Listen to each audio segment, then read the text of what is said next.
Hello everybody and welcome. I've made a few posts in the past, both on YouTube, on Reddit, on Twitter, Instagram, everywhere, basically saying if the A7R Mark II is worth it. And I've gotten a lot of interesting comments on the last video that I made specifically about my comments on the A7R Mark II and if it's worth it to get in 2019. I think really what it boils down to for me is what you're using it for. I think for a lot of people, using the A7R Mark II for a photo camera specifically is absolutely where you want to be. And if you're looking to get something like the A7R Mark II, you're probably just taking photos.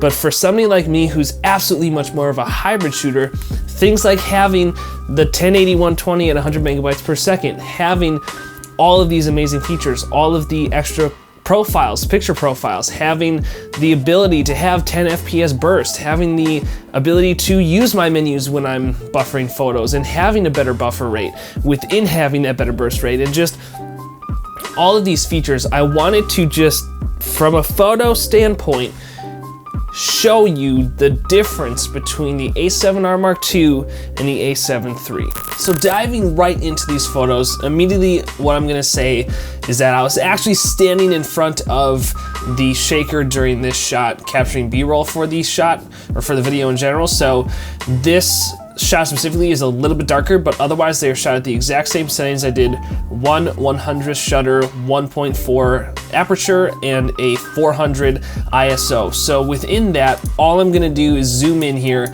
and the A7 III is on the left, the A7R Mark II is on the right, and really 3:1, they look basically about the same. Obviously, since there is more resolution, you are gonna get a larger 3:1 ratio here, but even if we do 1:1, your difference is really negligible for just on a screen, on media, online content, right? So you have 6000 by 4000 on the A7 III, which is huge, that's incredible.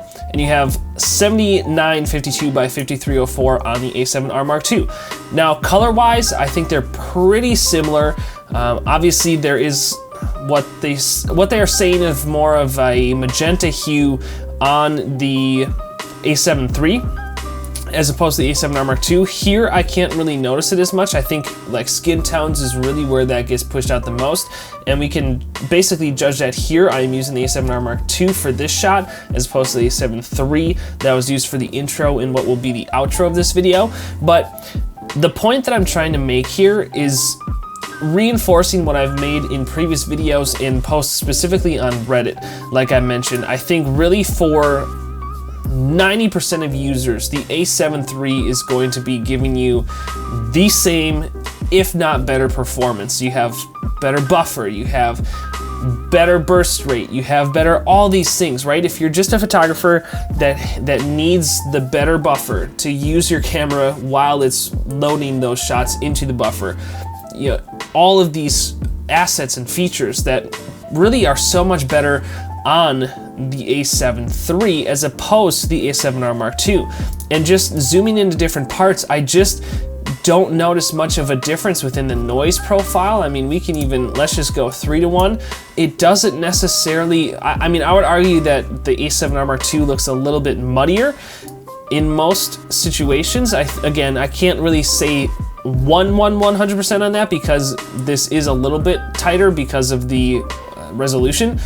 And maybe I'm wrong there. If I am, please correct me in the comments. But from what we can generally see, you look at the blacks and they look a little bit different. But if you're really gonna be pixel peeping this much, I just don't think that pixel peeping that much is necessary. And this is a very, vague, in most cases, example.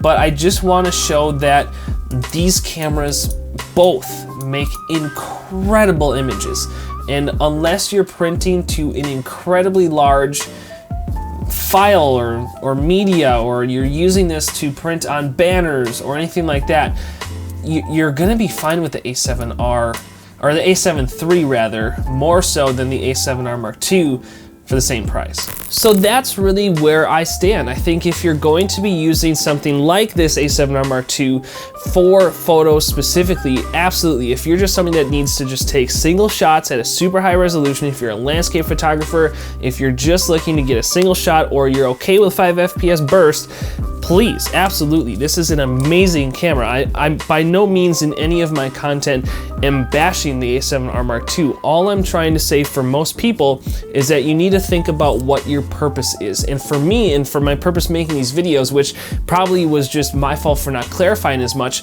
I'm coming more from the standpoint of a hybrid shooter. I want to be able to just flip a switch, if you will, have that 1080 120, have that extra buffer if I need it, have that extra burst rate if I need it, have all of those extra things that the A7 III provides, whether it's the bigger battery, the color science, all of these things that are different with the A7 III compared to the A7R Mark II.